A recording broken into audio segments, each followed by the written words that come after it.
There you go. 4-punch, 5-punch, 6-punch combination. Body shot, bang, bang, bang, bang. Telling him not to counterpunch. Boom! Will rock bottom get up? Iron. Going through all the instructions. This is for the championship of the world. I expect a tough, clean fight. Protect yourself at all times. Any questions from the challenger?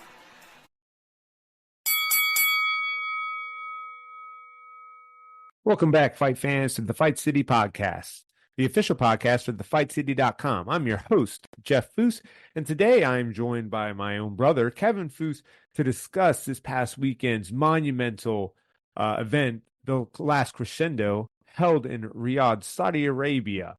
Kevin, how are you? I'm doing great. Thanks for having me back on. So this fight card is being hailed as the greatest in boxing history, featuring a lineup that includes titans like Artur Beterbiev and Dmitry Bivol in their highly anticipated rematch for the undisputed light heavyweight title. We're going to discuss the implications of each bout and what they mean for the fighters' legacies. With a stacked undercard featuring rising stars and seasoned champions alike, this event delivered unforgettable moments and possibly reshaped the landscape of boxing. However, to start, I think I have to provide the context to the man putting on these events, Turki Al-Sheikh. As the chairman of Saudi Arabia's General Entertainment Authority, Turki Al-Sheikh has emerged as a transformative figure, reshaping the sport and positioning Saudi Arabia as a global hub for boxing. His vision is nothing short of revolutionary. Since over the past few years, Al-Sheikh has hosted over 20 world championship fights in Saudi Arabia, including blockbuster bouts like Tyson Fury versus Alexander Usyk and Anthony Joshua versus Francis Ngannou. These events have not only drawn global attention, but have also created a surge of interest in boxing across the Middle East. Under his leadership, Saudi Arabia has become a destination for the biggest names in the sport. But Al-Sheikh isn't stopping there. He plans to unify the fragmented boxing world by creating a centralized promotion with backing from Saudi Arabia's Public Investment Fund. This initiative aims to bring together 200 top fighters across 12 weight classes, ensuring that the best face off against each other regularly. Imagine a league where every fight is meaningful and every champion truly undisputed, a dream for boxing fans worldwide. Looking ahead, Al-Sheikh has ambitious plans for 2025 and beyond. He's expanding globally with events planned in untapped markets like Shanghai and Berlin, while continuing to host high-profile fights in Riyadh. He's also working to elevate boxing's profile through initiatives like acquiring The Ring magazine and fostering young talent, including over 200 Saudi fighters, training at newly franchised Mike Tyson gyms.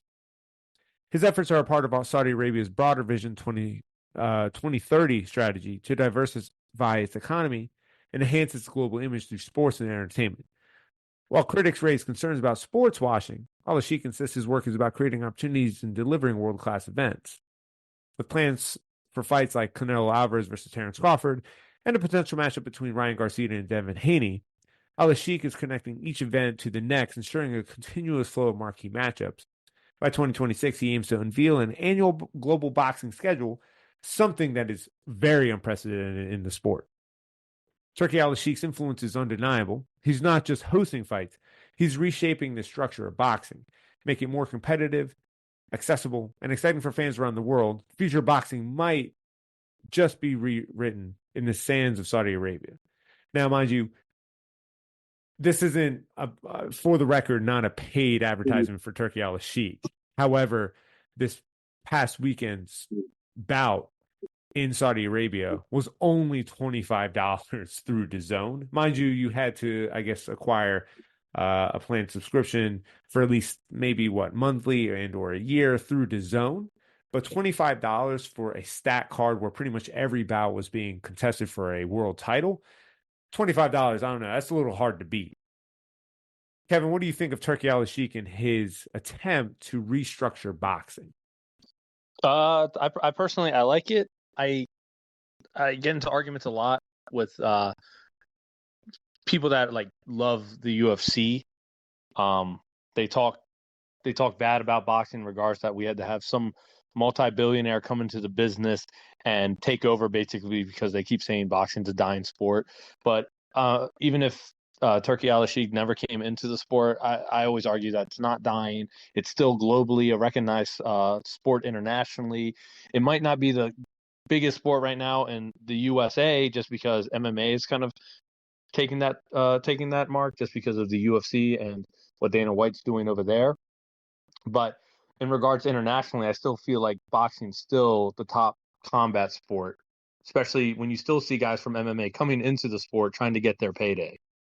So I like what he's doing. I think his global plan is great. I just hope it doesn't become too much for him, that it becomes kind of like what you see the UFC has become into, where it's when you Google MMA, the brand itself, UFC, just automatically pops up.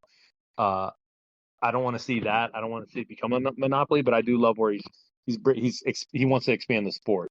He wants to see the best fight the best, and I love that. Yeah, I think what he's doing is admirable. I don't think too much of when we Google MMA and UFC pops up, that might just be due to algorithms here in the States because of regional differences. But I mean, One World Championship's a big promotion globally compared to the UFC. But in terms of, like you said, I agree 100%. I think a lot of the fans and listeners agree. There's a reason why MMA guys are jumping over to the boxing threshold in terms of like, hey, well, I'll fight Jake Paul in a boxing match, not necessarily MMA, even though we know he can destroy them or they can destroy him via MMA.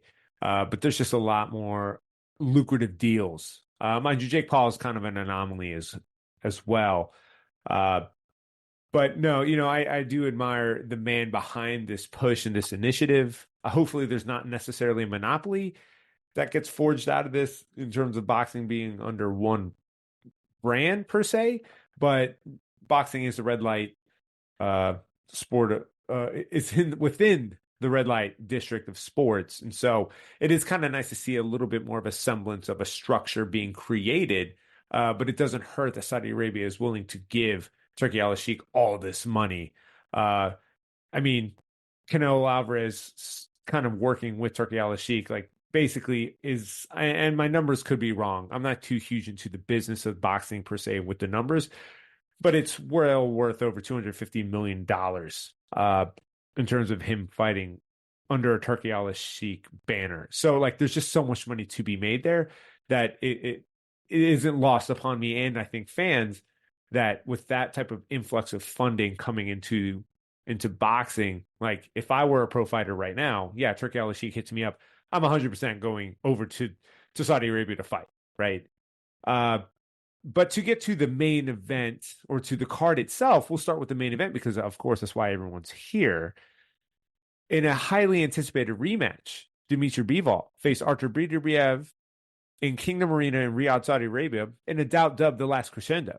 This fight marked a significant moment in boxing as Bivol sought revenge for his previous loss to Beterbiev, who had claimed the undisputed light heavyweight championship in their first encounter just 4 months earlier. The stakes were high, with Bivol aiming to reclaim his WBA title and secure the WBC, WBO, and IBF belts, while Beterbiev looked to maintain his unbeaten record. As the fighter stepped into the ring, the atmosphere was electric, with both competitors eager to prove their dominance in a rivalry that has captivated boxing fans worldwide. So far, the overview of the judges' scorecards is 114 to 114, 116 to 112, and then 115 to 113. Post-fight reactions, I don't know. I see Bivol edging it. Mind you, I have written an article about Bivol getting his due credit. Mind you, that was back in 2018.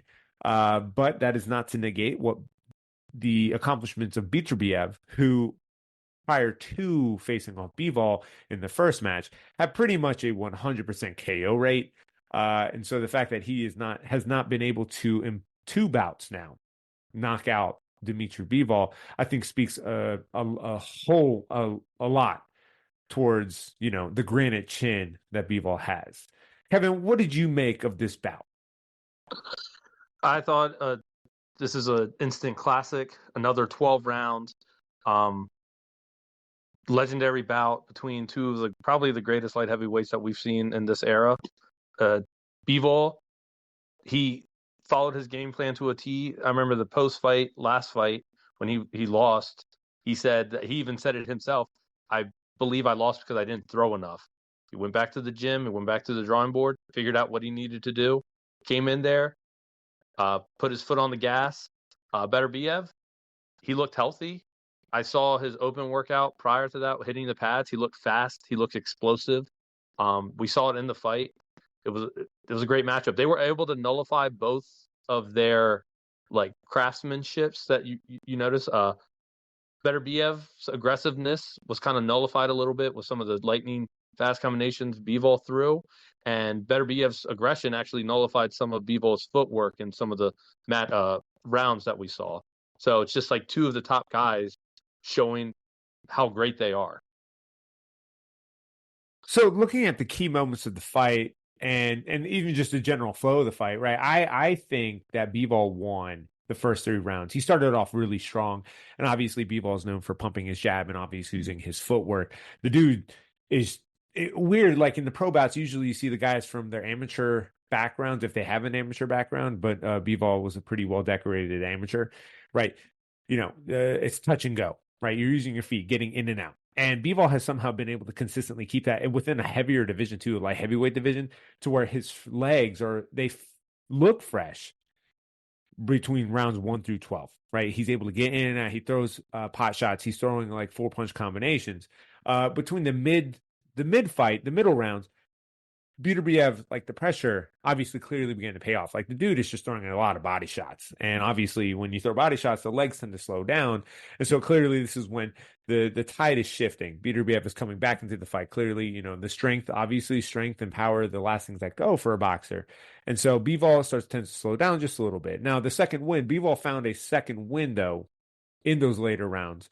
And so when he's throwing his punches together, he's stringing the combinations. Now, one thing I will critique Bivol for, not that I ever want to get in the ring with him, mind you, it would be a great honor.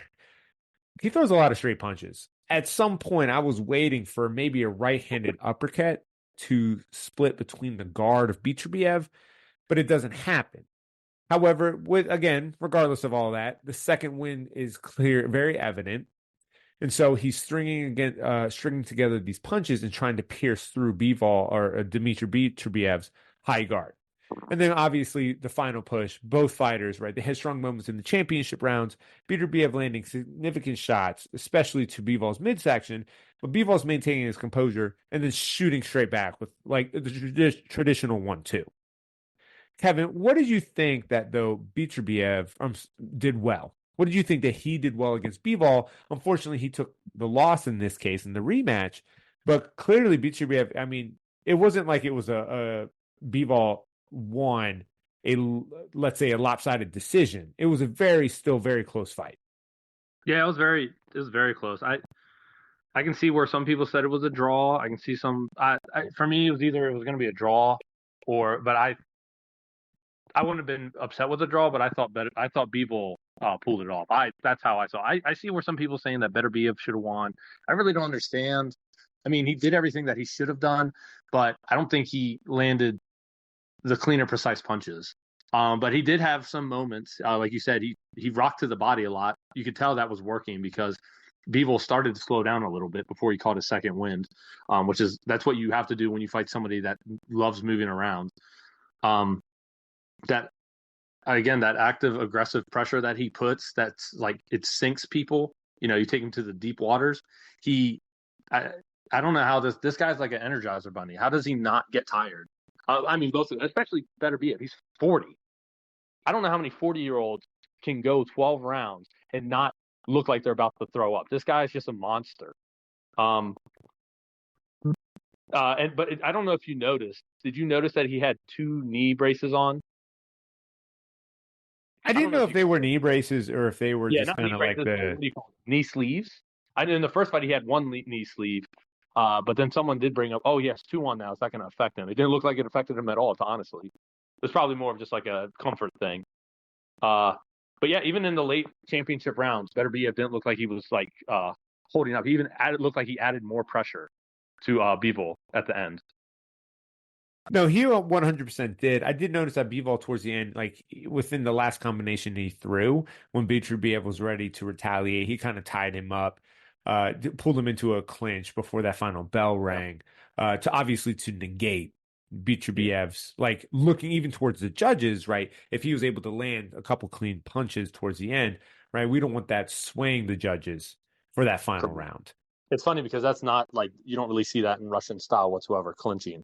And for him to do that that's great that he it's like he learned from the first fight, like, hey, I can't just stand against the ropes and let this guy keep, hitting me with combinations. I got to do something. Yeah, Bivol, I will commend him. I felt like he started more aggressively compared to the first fight, standing a little bit more flat-footed. Now, mind you, this is all relative because even in this bout, like Bivol was on the go, right? Like he was moving, he was punching and moving. However, I would say considerably a little bit more, he's standing flat-footed. And then obviously, again, still in due fashion, like as Bivol does, he uses jab effectively. Bivol, starting the bout strong, right? Standing that toe to toe and then shooting off his punches and then moving, right? Like that clearly is, in tactician format as Bivol is, right? Like we're trying to win rounds, we're trying to bank them early. That way, in the event that he has to take off, and maybe the middle rounds to the later rounds, he's able to afford himself to. Now, mind you, in those championship rounds, kind of like you said, Bivol maintained his performance throughout the bout, though, and then like avoiding any that late round fade. I think that was more of a testament to like, hey, I lost the first round. I cannot leave it into the judge's hands this time. Now, mind you, obviously no one's getting knocked out here, right? There wasn't necessarily. I don't even. Kevin, was there? I think I'm correct here. There wasn't even a knockdown, just showing to the testament of both of these guys' high caliber. No, it's just like, so the first fight we saw where Beterbiev clipped, so every time Bivol and Beterbiev in the first fight will get into an exchange, I always gave it to Beterbiev because he always looked like he was winning in those exchanges just because of the sheer power he possesses. But this last go around, like you said, Bivol looked a little more flat-footed. I think he was just trying to prove a point that I'm not scared of you, and I'm going to throw toe-to-toe with you if you want to get into the scraps that they would get into. If you notice in the second bout, every time Beterbiev got into mid-range, Bivol would just let his hands go and just throw like a three-punch combination just to let him know, hey, I'm here to play. So yeah, and this time it looked like Bivol was absorbing those punches a lot better than the last time, because every time in the first fight he would get cracked with a solid right by Beterbiev, he's like, oh, I'm out. Get on the pedal and go. Yeah, these two are just the elite level. Like there are just levels to the game, right? You and I have both been in the ring with guys like Tommy Karpency. And Tommy Karpency, he boxed against one of the Ukrainian nationalist team members, Alexander Vazdik. And, when we consider like, hey, man, I love the Karpency family. I think they're a great family out of Pennsylvania. There are levels to the game, and they're not afraid to say that either. When we're watching him get knocked out by Alexander Vazdik, and then you and I are going toe-to-toe and sparring with them, and then now seeing that, right, Alexander Vazdik is just a tier below Bivol and Beterbiev, it just shows like the caliber that these two guys are at. So, I mean, at the end of the day, Bivol has now become the new undisputed light heavyweight champion. And this is Beterbiev's first professional loss. And so the close nature of the fight is now what? They're 1-1. And then I do appreciate Turki Al-Ashik because he at the end of that bout, he was raising 3 fingers to Beterbiev and his team. And it was like, yo, dude, we're coming for that trilogy fight. And Turki Al-Ashik, backing by the Saudi Arabian government, there is money to be spent. And so I did like Artur Beterbiev, kind of like, I really wasn't too into the rematch. Like I really kind of didn't want to do it. So I can't imagine that he's too inspired to do a trilogy match, but to leave that money on the table, right? No boxer is going to, because he, like you said, he's already 40, right? This is going to be maybe his potential last big payday, unless Canelo Alvarez, this is like, I noticed some things. Beterbiev, he's aged a little bit, so I think I can finally take him out. That would be the next biggest payday. However, I don't think that bout's ever going to happen at this point. So I just can't imagine that this bout doesn't happen, because Turki Al-Ashik, he has the money on the table for both of these men to come do that rubber match. But again, congratulations to Dmitry Bivol. Finally, my 2018 article has come to fruition here. Fruition that you are the undisputed light heavyweight champion, and I only look forward to this upcoming rubber match here in the next couple of months. But I guess pushing forward, this whole card, again, for $25 is just so unheard of. Let's go ahead and start with the Callum Smith versus Joshua Buatsi. This bout between Callum Smith and Joshua Buatsi wasn't just another fight, it was a defining moment in the careers of two British light heavyweight stars. On the undercard of the Beterbiev Bivol rematch in Riyadh, it carried immense stakes. Smith, a former super middleweight world champion, sought redemption after a tough loss to Artur Beterbiev, while Buatsi, unbeaten and holding the WBO interim light heavyweight title, aimed to solidify his status as a future world champion. The fight represented a crossroads for both men, with the winner earning a shot at the division's elite and the loser facing questions about their place in the boxing's hierarchy. What made this fight significant was its high-stakes nature and the clash of styles. Smith's victory not only handed Buatsi his first professional loss, but also marked a career-defining performance for the Liverpudlian. It was a testament to Smith's resilience as he bounced back from adversity to outclass one of boxing's brightest prospects. For Buatsi, it was a humbling moment, but one that underscored his grit and determination. Beyond the result, this fight reshaped the light heavyweight landscape, with Smith now poised for a potential showdown against Artur Beterbiev or Dmitry Bivol. Meanwhile, Buatsi must regroup and rebuild to stay in contention. In short, this bout wasn't just about boxing belts or rankings. It was about legacy and redemption and proving who belongs among boxing's elite. Kevin, what was your breakdown of the bout overall? Oh yeah. So Buatsi, he started strong. He utilized his jab and forward pressure. You could tell it was unsettling Smith. His left hooks and body shots were sharp. Smith responded with calculated counters, targeting Buatsi's midsection. What you said earlier, the liver. I don't know how do you say. What do you call these people that live? I wrote Liverpudlians. Yes, our great UK fans over there.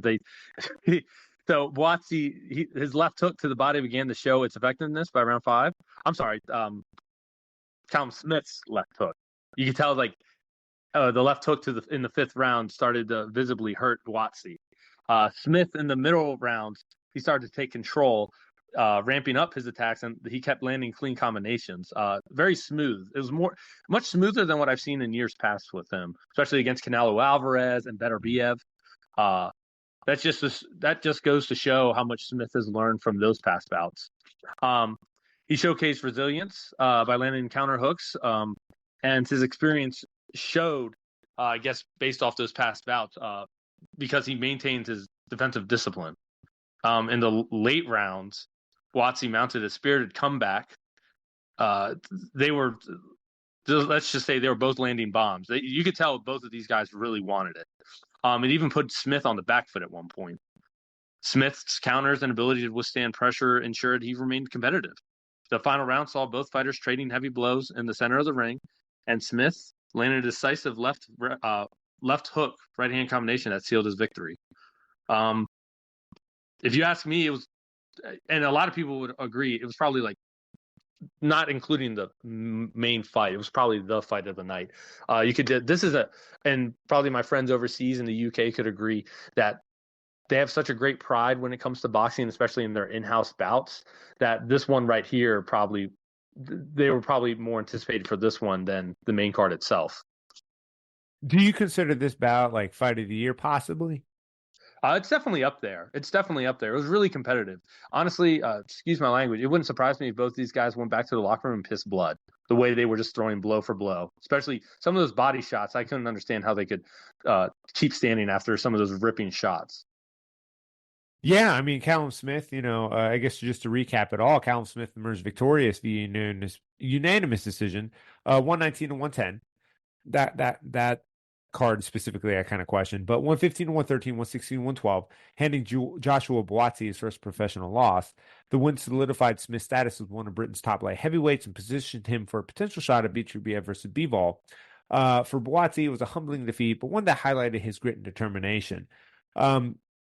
I know, Kevin, I just asked you if that was possibly fight of the year, and it is up there in contention. What do you have pegged next for Callum Smith? Oh, I've heard, what belt was this for? The is this an interim belt? It's an interim belt, yeah. Interim belt. WBO. So, I mean, this lines him up for the winner of the Beterbiev Bivol fight. So honestly, though, I don't really see him. I mean, we saw what he did to Beterbiev already. I don't see much changing against Bivol, except Bivol winning by decision and just outclassing him. I think Bivol just has too much speed, footwork, and stamina for Callum Smith. Even though I'm not saying Callum Smith is not good, it's just, again, like we were saying, there are levels to the game, and I think Callum Smith is just one tier below it. How about Joshua Buatsi? I mean, this is his first loss professionally. Do you see where's the ceiling for him?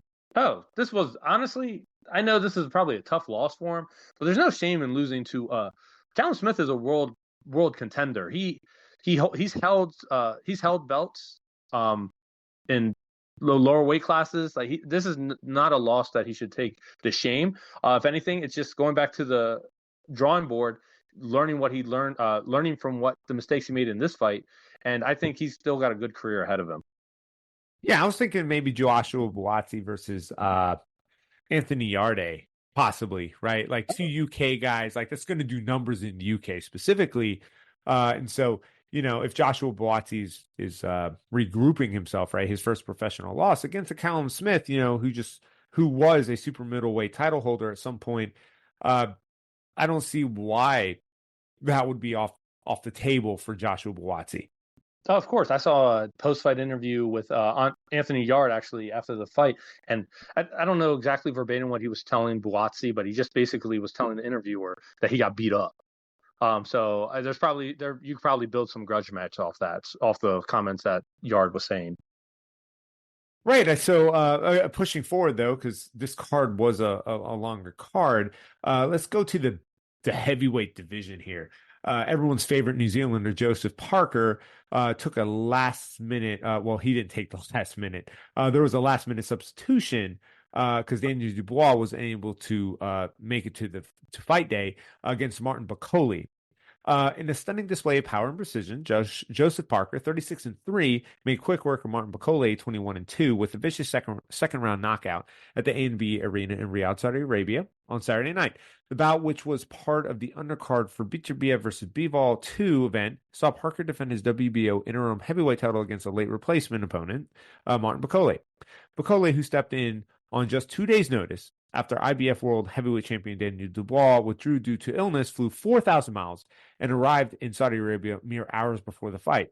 Despite the short notice and lack of proper preparation, Bakole showed tremendous courage in accepting the challenge, but ultimately fell victim to Parker's superior conditioning and devastating right hand.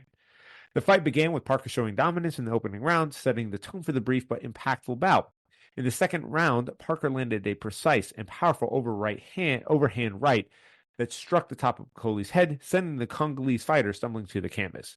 While Bakole managed to beat the count, his corner quickly intervened, throwing in the towel and ending the fight. Kevin, what was noteworthy of this bout given the circumstances? I'll give it to Bakole. 2-day notice, and he's just like, okay, I'll fight. That's pretty significant. I mean, if you noticed, and I think everyone has now at this point, when he got into the ring and they started fighting, did you notice the gloves Bakole was wearing? He's wearing Daniel Dubois' gloves. Yeah, I did notice that. Yeah, which is funny for, I guess, the promotion in itself. It was like, hey, we're calling this dude in last minute, and again, they're heavyweights, so it's, it is what it is. We already have these gloves on stock. Why wouldn't we use them? Yeah, he also, if you notice, when he was in the ring, he looked huge compared to when he was training for Jared Anderson. He looked massive. Yeah, so I didn't expect, and I feel bad for Joseph Parker, bro. He is always an underdog. No one ever gives him his credit. What's his name? Derek Chisora? Derek Chisora. This guy just would never give him his time of day. All he did was talk crap. If you look at the seconds out interview post-fight, he's like, what did you expect to happen? This guy took the fight 2 days notice. He wouldn't give Joseph Parker his due justice. Just saying he was supposed to win. Like, this guy came in without a camp, 2 days notice. He literally flew in a couple hours before the fight. What did you expect to happen? My point of view is, this guy, Bakole, took the fight. He stepped up. I get it, it's 2 days notice, but if you're in this business, you should always be ready. So I don't understand why you're not ready when the call could come tomorrow. I know I'm skipping ahead here. Look at Josh Padley. He took the fight short notice, and this guy was at work Monday and Tuesday. And then guess what? He flew into Saudi Arabia, and he went 9 rounds with Shakur Stevenson. He stays ready. You got to stay ready when you're in the hurt business. Yeah, I mean, it is the old saying there, stay ready so you don't have to get ready. The weight disparity to me was insane. Bacoli came into the fights at 350 pounds, which is 30 pounds heavier than his previous bout. And he already has a bout scheduled within May, if I'm recollecting correctly. Correct. And With against Agabe.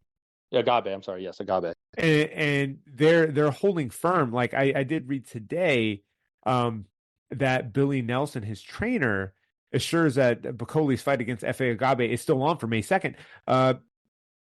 They took the fight on short notice, obviously because Daniel Dubois he fell ill, but due to the fight being stopped within the second round, they feel confident that Bacoli is going to recover within, obviously, by the time the May 2nd bout comes, in order to be able to take the bag on that one.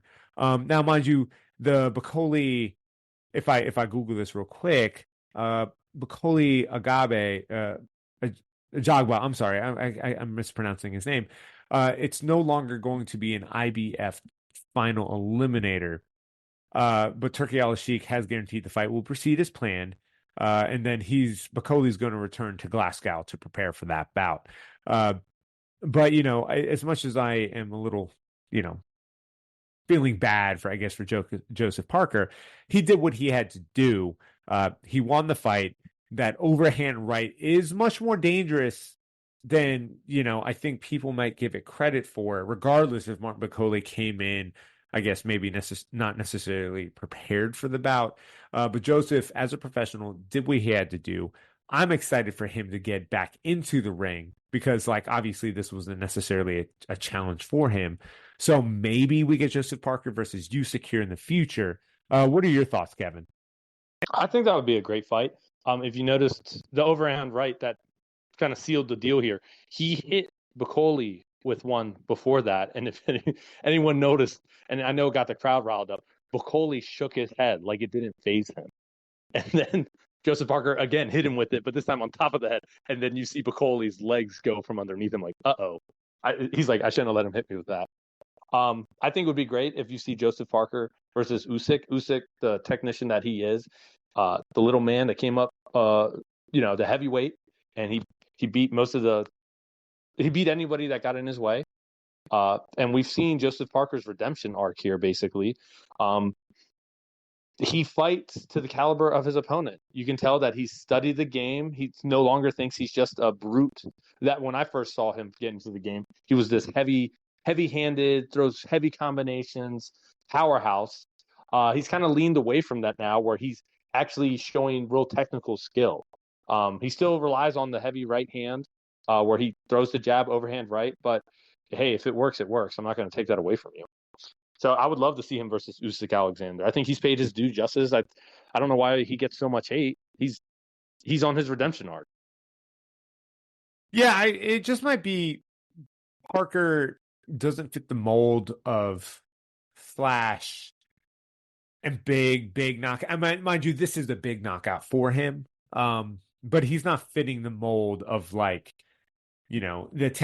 tactician of a Usyk or the knockout power of a Deontay Wilder, or he's not brash like Tyson Fury is in press conferences. So maybe these things are harming him in terms of promotion, but to a boxing purist, I don't know. I think it's a little hard to ignore the significance that Joseph Parker, or the significance of his previous bouts and his redemption arc in the current landscape of boxing. Moving on with the undercard of the Beterbiev versus Bivol rematch, we have Shakur Stevenson versus Josh Padley. Shakur Stevenson successfully defended his WBC lightweight title with a dominant performance against late replacement Josh Padley this past Saturday. The three-division champion showcased his superior skills and speed, ultimately securing a 9th round TKO victory over the game, but outmatched British fighter. Padley, an electrician by trade, stepped in on just 4 days' notice after Stevenson's original opponent, Floyd Schofield Jr., withdrew due to illness. Despite the short notice nature of the bout, Stevenson delivered an entertaining and aggressive performance, addressing recent criticisms of his fighting style. Kevin, what did you think, I guess, of Shakur Stevenson's performance against the last-minute replacement, Josh Padley? That's. I don't want to take anything away from Josh Padley. He was ranked 12th by the WBC. He was just ranked one spot above Floyd Schofield, who he was originally scheduled to face before he, I believe, got ill. It was dominant. I don't think anybody expected anything less.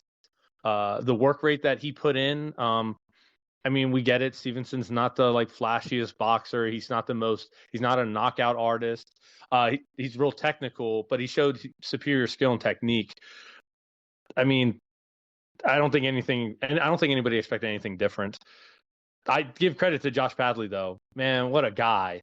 If the UK isn't proud of their dude, they should be. This guy, 4 days notice, literally was at work Monday and Tuesday doing electrical work and took this fight against one of the top guys in the weight class. And I say one of the top because we don't know until he fights Gervonta Davis and anybody else.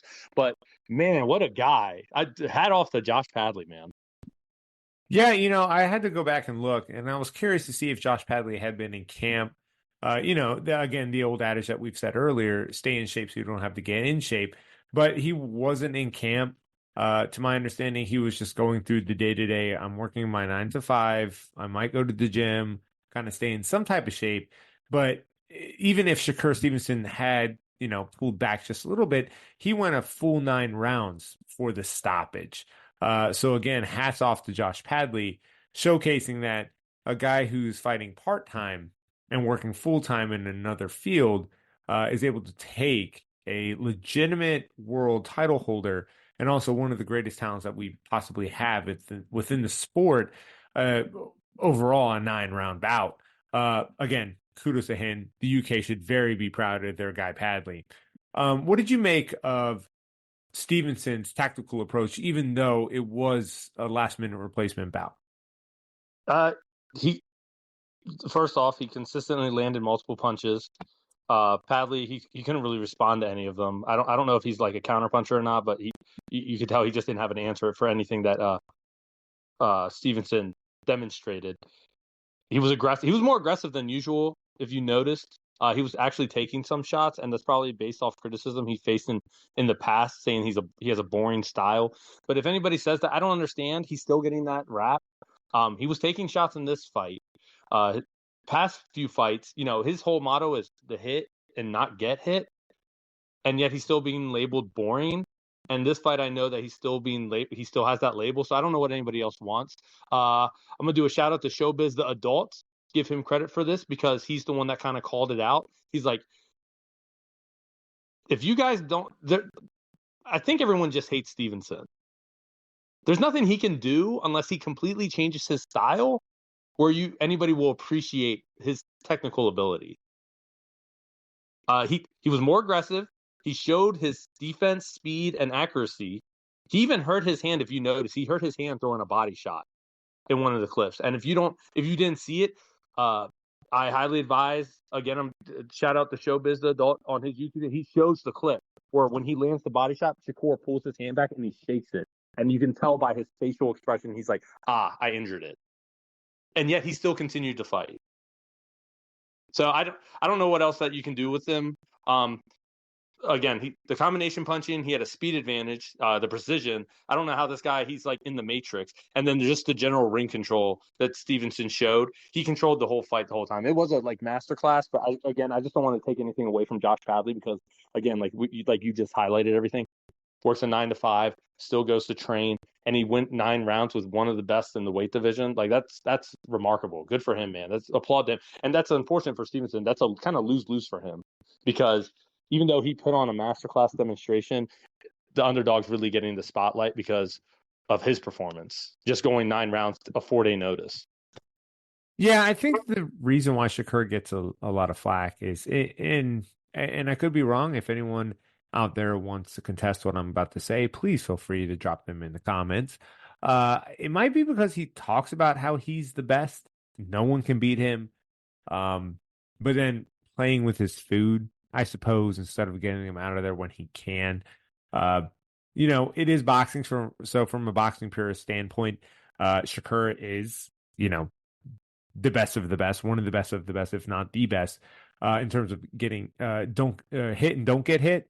But it might just be the way he's showcasing himself in the media as to why he gets so much criticism.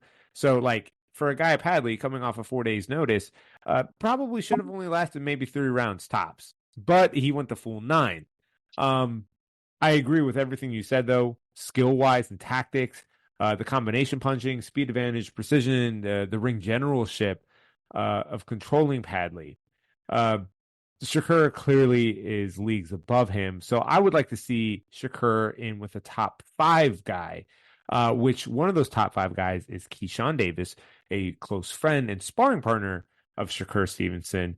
I did see on Twitter or X that they did kind of have a small back and forth of, send the contract over. Keyshawn Davis had made that statement to Shakur.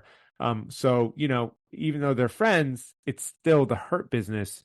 And why not get a lucrative deal out of it? Basically, a sparring match for a world title fight is probably in both of their best interests, unless they're looking at legacy.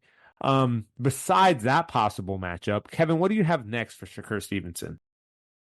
So you probably noticed in the post-fight interview, Shakur immediately called out Tank Davis.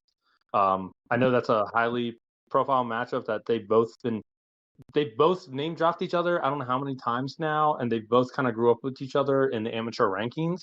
I know Eddie Hearn suggested William Zepeda as the next opponent before Gervonta Davis, but I know William Zepeda has a fight coming up with Tevin Farmer, so he's probably not too focused on that right now, but I know that name's been thrown around.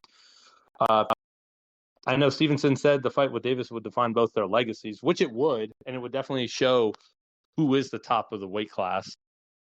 They've both been in the game for a minute now in the pro league, so at some point it has to be done, because especially Gervonta Davis said that he's wants to retire in 2025 to go on other ventures outside of boxing, because he's been boxing since he's been a kid.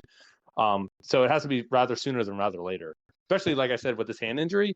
If he gets if he waits too long, who knows? He might not be able to do it anymore, because this hand injury will prevent him from competing anymore. That's just a hypothetical. Don't hold me to that. But, I mean, these are just routes that you have to think about. Yeah, I mean, like you said, Gervonta Davis, he has made multiple statements regarding his retirement this year. So sooner, possibly the better. And I think it would allow Shakur to address the criticism he's receiving about his performances being underwhelming, because now you're in the ring with the top guy in the whole division. And so obviously he's going to bring out the best in you. So this whole, with the average fan of like, he's boring, right? Which to purists, again, and I know I keep saying the term purist, Shakur Stevenson's doing everything correct in terms of in the ring performance. So maybe Shakur can bring out that next level, or I'm sorry, Gervonta can bring out that next level of Shakur. So maybe people would, he'll be able to address the criticisms he's receiving. Besides that last minute substitution for the Shakur Stevenson bout, let's move on to the Virgil. I'm so sorry. I'm embarrassing myself tonight with the names. Virgil Ortiz Jr. versus Israel Madrimov bout. The clash between two of the best in the junior middleweight division pitted WBC interim champion Virgil Ortiz Jr. against former WBA champion Israel Madrimov. Ortiz Jr. coming off a majority decision victory over Sergey Boacek put his undefeated record 22-0 with 21 KOs on the line. Madrimov 10-1-1 with 7 KOs sought to bounce back from his first career loss, a close decision against Terrence Crawford. The winner of this bout was set to position themselves for a potential shot at WBC champion Sebastian Fundora. Kevin, what did you take away from this anticipated bout? Man, I'm always tipping my hat off to people, probably because they're in the hurt business, and I would just love to say I'm part of it. Madrimov, man, you just came off of a tough loss against Terrence Crawford, and you just got back in there with Virgil Ortiz. He also was like Beterbiev at one point, had a 100% knockout rating, and then he ended up now he's still, I believe it's still like a 91% knockout rating based off his record. But man, 2 losses back to back, but it's nothing to take away from him. And so for Virgil Ortiz to get in there with Madrimov, also another Eastern European style boxer like his last opponent, who was what was his name? Begin with a B. Boachuk. Boachuk. Yeah. So like Virgil Ortiz got in there with 2 different style Eastern European styles, and to showcase his skill level that he is at, he's up there with Beterbiev and Bivol. Like he's just showing that like he has the skills that pay the bills. I don't ever think, from what I saw, that Virgil Ortiz felt like he was under pressure in regards to like, oh, this is going to be close. I felt that he looked like he was comfortable the whole fight. As you could tell, like, sorry,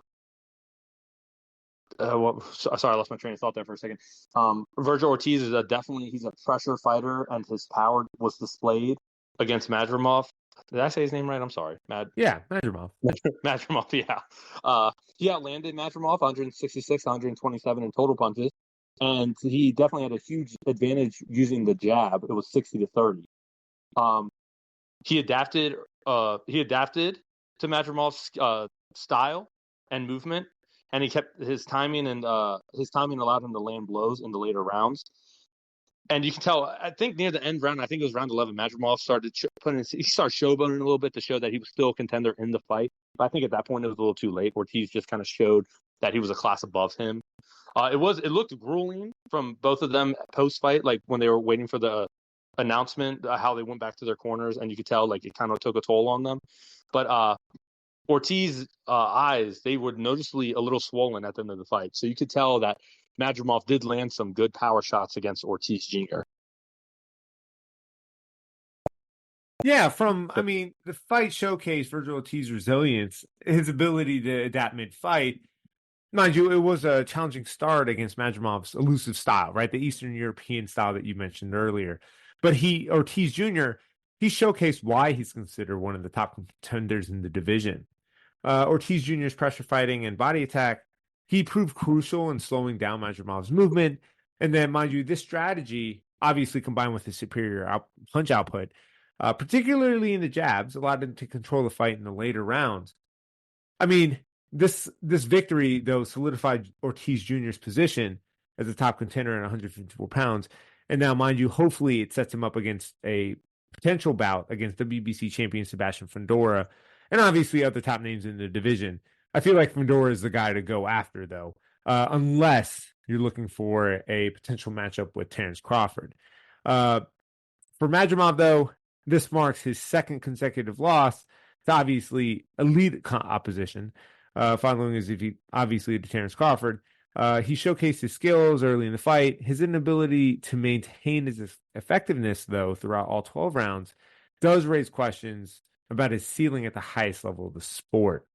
Kevin, how would you compare Ortiz's victory last night to Crawford's victory over Madrimov? Well, I mean, he won by wider margins on the scorecards, 117 to 111 to 115 to 113 twice, compared to Crawford's majority decision. Ortiz, he focused on the body shots early, which helped nullify like Madrimov's movements. Crawford, he didn't. You could tell he didn't do that as much. Ortiz's pressure fighting and power shots allowed him to control the pace of the fight effectively. I think compared to Crawford was still trying to gauge his style. Styles makes fights, and I don't know if I don't think I've seen Crawford get in there with too many Eastern European style fighters. And Ortiz was able to decipher Madrimov's movement. He has like a heavy style, and by the 6th round, he had a quick adjustments compared to Crawford. More than Crawford did.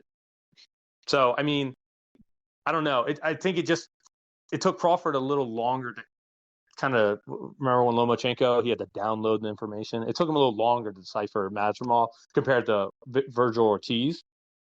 I'm not saying like Virgil Ortiz, comparatively like knowledge-wise is more knowledge-based than Crawford. But it looked like Virgil Ortiz was a little more comfortable. Probably the fact that he's competed at this weight class for a minute now compared to Crawford. He just jumped up to 154, and his first fight was against Madrimov. So, Crawford probably was just getting comfortable with the weight also, being his first 154-pound fight. That also might be an age thing. I mean, Ortiz is relatively younger than Crawford, right? Oh, definitely. Crawford's already in his like later 30s compared to a younger Ortiz. I mean, I think you mentioned earlier Crawford facing off against an Eastern European, and I think the last person I remember him facing off against that would fit the same mold was Kavalauskas, Mean Machine. Mind you, that was a couple years ago. Correct. Yeah, I believe so. I believe if that's the one I can remember. I mean, I don't want to take anything from Madrimov. Kudos to the guy. It's like, what is this? This is his 13th fight, and he already fought two guys that are probably going to be future Hall of Famers. And it's only your 13th fight. Like, I love the fact that this guy has a skill level where he can do that. Good for him. I mean, 2 tough losses, but it should be nothing he should be ashamed of. Because I hate that the whole boxing, your O's got to go. Let's bring back the 80s and 90s where you had a loss, but you were still like a serious threat to your like weight class. Yeah, I though in Madrimov's history, right? He was a 2011 junior world champion. He did win gold medals at the 2017 and 2018 Asian Games. And at national level, he won the 2013 and 2016 Uzbekistan national championships. And he placed second at the 2014 Uzbekistan national championship. So the guy has an amateur record, like a legitimate, amateur record. So the fact that, it's taken him a little bit longer in terms of like turning professional to get to this point in his professional career, clearly, and fighting on a Turkey Al-Sheikh card, like he's getting paid, so kudos to him, though. He is a very good boxer, and he just has a really tough style. At some point, he'll become a gatekeeper, though not an easy gatekeeper, obviously, right? There's a reason why that label, it serves a purpose within any division. Moving on, though, Kevin, what do you think of Virgil Ortiz Jr.'s prospects for potential next matchups? Oh, yeah, you named some. So like obviously Terrence Crawford is somebody that they meant like that's been brought up. That I think that would be a really good fight to see. But I know Crawford has other endeavors. He wants to jump up to 168 to fight Canelo Alvarez, and Turkey Al-Sheikh is kind of trying to get that to be a thing. You have Sebastian Fundora. That would be awesome to see. Ortiz is now in line for a shot at the full WBC title held by him, so you could see him fight that. There are a lot of opponents he could go to. Erickson Lubin, somebody I haven't seen fight in a while, but he was always somebody that you could rely on, and he was a fan favorite, I believe. Heavy hitter, good footwork, all that jazz. Tim Tszyu. Tszyu. He's another top contender at 154. Tszyu versus Ortiz would be an exciting clash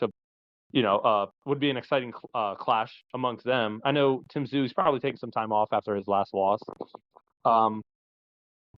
I mean, you have Madrimov again, but I mean, I don't know if you want to see a rematch. Unless Madrimov goes back, he's in the loser bracket right now, but he has his redemption arc. Maybe, he beats a few people and then comes back, and then it's him versus Ortiz. We could always see that. There's so many possibilities for him.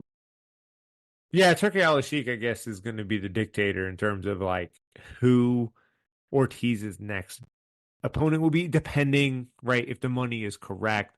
I could see Virgil Ortiz. I think the next best bout for him would be the Sebastian Fundora option, and then possibly a Terrence Crawford. And in the event that both of those don't materialize, obviously Erickson Lubin or Tszyu would be a good option. Unless Israel Madrimov, is able to convince Turkey Al-Sheikh, like, hey, this is a lucrative deal. Let's go ahead and run it back, because obviously, if we're standing toe-to-toe with each other and we are a fan favorite, then obviously if the money's right, then make the match.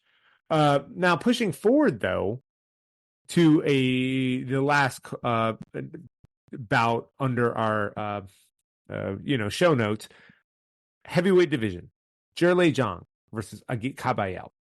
It was a bout for the vacant WBC interim heavyweight title. In an electrifying showdown on the undercard of Beterbiev versus Bivol 2, Agit Kabayel claimed the WBC interim heavyweight title with a stunning 6-round TKO victory over Zhilei Zhang. The match held, obviously this past Saturday night, showcased Caballel's relentless pressure and tactical prowess against Zhang, who entered the ring following a notable TKO win over Deontay Wilder.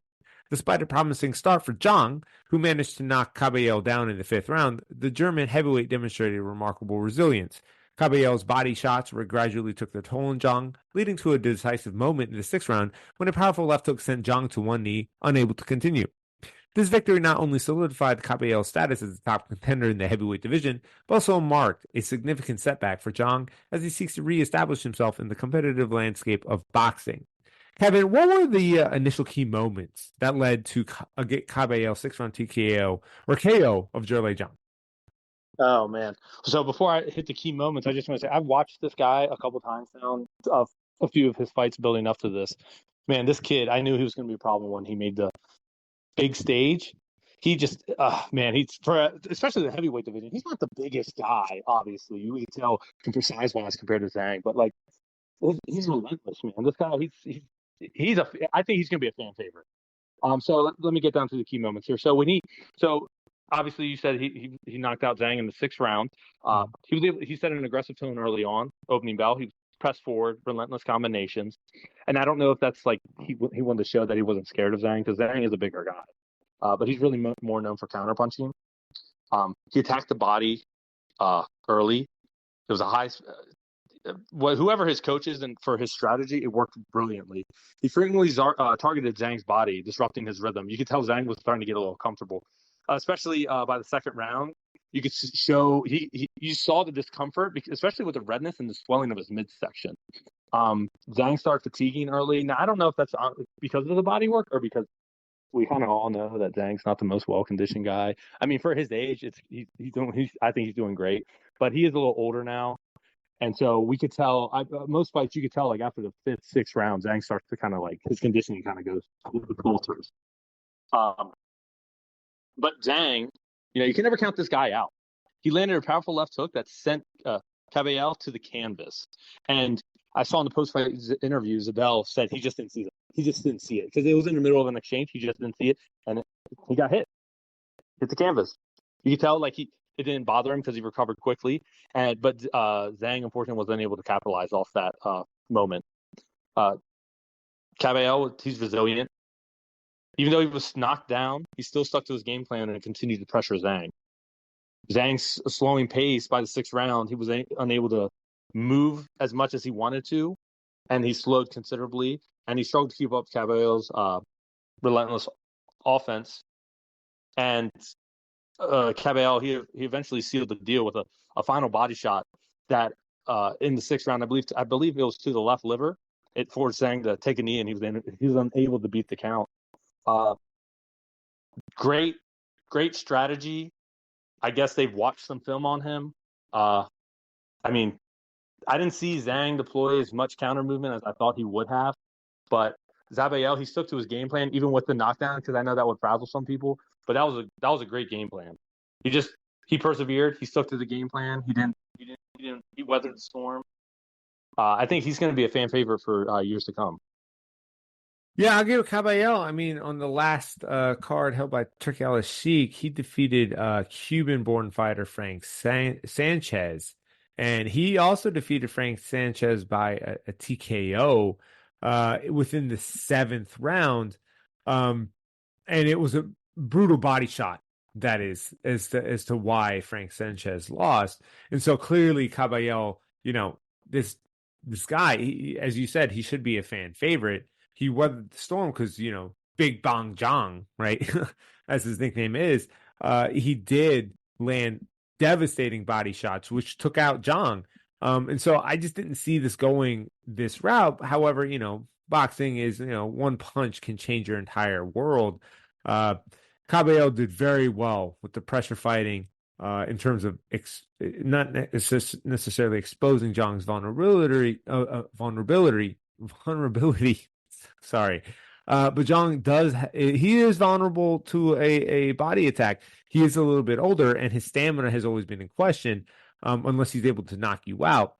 And so this performance demonstrated Caballero's ability to execute a game plan and then obviously adapt mid-fight. And then he was facing adversity from the knockdown in the fifth by Zhang. And this victory marks him as the first fighter to stop Zhang, actually, and clearly going to boost his standing within the heavyweight division. Kevin, what do you have next for Agit Caballero after this bout? So he won this. He won the WBC interim heavyweight belt. Mm-hmm. So he's in line for the full WBC belt, which Usyk Alexander has. I think that's too much. I don't want to throw him in there with him just yet. I mean, there's so many other fighters he can fight down at the heavyweight division. I just don't want to see him going there with the guy yet, because how many fights has he had now? Probably 25 since the Sanchez win. So this is 26. Yep. Yeah, and it's funny, he's still like an underdog. I know that Sanchez fight he was an underdog in, because Frank Sanchez used to be the guy in Canelo's camp that was the heavyweight Canelo would spar, and he was always a picked favorite. And then when he knocked hit him with a body shot and dropped him, that's when Caballero's name obviously skyrocketed a little bit. He could fight Anthony Joshua. He's a high profile fighter. He did dap him up after knocking out Zhang. I'm sorry. Yeah, he did. He dapped up Anthony Joshua afterwards. Like, he reached over the ropes, and Anthony Joshua was there with his fist, and he dapped him up after, like, right before they made the decision. Yeah, see, so like that, maybe that's a matchup Joshua is thinking about. I mean, the Caballero, he's not somebody I would take lightly. I don't know if Joshua saw it and was like, "Oh, I could beat this guy." I mean, I hope, me kind of personally, I kind of hope he did, because then that means the fight will come to fruition. You have Joseph Parker. He's coming off his win against Coley. Mm-hmm. You have Daniel Dubois. When he ever gets out of his illness. And then you have Fabio Wardley, a potential matchup to solidify his position, Caballero's position. I mean, you have who's another name? Kubrat Pulev. Mm-hmm. Somewhere that Fabio Wardley is targeting a fight with him, and therefore he's preparing to vacate the British heavyweight title. I mean, it's the WC. Let me go to WC rankings. They now place Caballero as the number one contender, but potentially setting him for a mandatory challenge against the unified champion Usyk Alexander. However, the heavyweight landscape is still dynamic, and Caballero's next move will likely depend on various factors, including promotional considerations and the broader title picture in the coming months. I mean, it's a big shakeup for the it's not a big shakeup for the heavyweight division, but the heavyweight division has definitely been shaken up since. Remember, it used to be Anthony Joshua, Tyson Fury, Deontay Wilder. And who was the fourth one that they always mentioned? It wasn't Usyk Alexander. No, not at the time. It was it was like the Four Kings, right? And this was before 2020, but they've all slowly have kind of, you've seen the landscape change so much now. Right. I was thinking Daniel Dubois, but that's not who I'm thinking of. Yeah, I can't remember. It's such a shame. Probably, I feel bad. I should know them. But I think what it all started when Andrew Ruiz shocked everyone, shocked the world when he knocked out Anthony Joshua. And that's when the shakeup started happening, right? There was like the changing of the tide. But that was like how many years ago now? No, a solid couple of years ago. I was thinking Joe Joyce. Joe Joyce, yeah. I mean, it could have been Joe Joyce. I mean, he's up there. He was up there, definitely. And I just can't off the top of my head. Philip Hergovic, who is also, he was an Anthony Joshua opponent at some point in the past. I mean, Caballero, right, for him, the sky's the limit, right, in terms of the heavyweight division, like the big boy division. For Zhilei Zhang, though, right, I mean, Kevin, what do you have prospected for him? Like, I was thinking retirement because he is at already 41, but like maybe he reassesses and decides like, all right, I'm going to take, like, let's say, for example, the next 6 months off, right? Let's reassess my career options. But do you have anyone else possibly matched up with Zhilei Zhang here in the future if he decides not to retire? One name comes to mind, even though he just got knocked out by Joseph Parker, Martin Piccoli. I know some fans have suggested him as a potential matchup. If Martin Piccoli and Zhang have a good camp, that would be a good fight to have in Saudi Arabia. I wouldn't see why it wouldn't. You saw what Bivol is capable of when he fought Jared Anderson, and we all know what Zhang is capable of also when he's had a good camp. I don't see why they couldn't make that matchup. I'm sorry, go ahead. Well, I was thinking, do you think like maybe a Zhirlei Zhang, and you already mentioned his name earlier, like Andy Ruiz, like do you think that could be a possible matchup? Yeah, I mean, the only thing that keeps Randy Ruiz out of the talks is this guy is kind of like I don't want to say it's the only word I can think of appropriately right now. He's kind of a flake when it comes to training camp and everything. I know right now he's trying to get back into shape to be competitive. That's why you haven't seen him in the scene for a minute. Everyone's got their own little demons that they got to face. It kind of showed when he got all the belts from Anthony Joshua that the second fight he wasn't really training. He just kind of got bought into the moment. But if he takes it serious, he would actually be a good potential matchup. I would like to see some of these guys that have like kind of fallen off the radar come back into the scene, shake it up a little. Because if not, they're just going to be forgotten. Yeah, the last bout that Andy Ruiz was against Jerome Miller, and that was like August 3rd of 2024.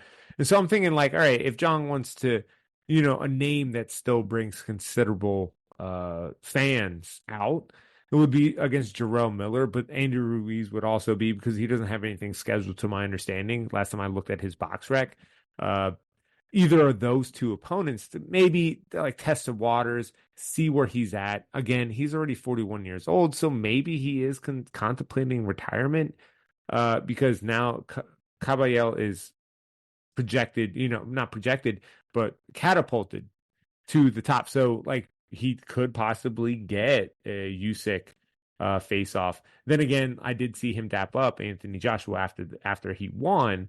And so maybe that could be the next potential payday for him.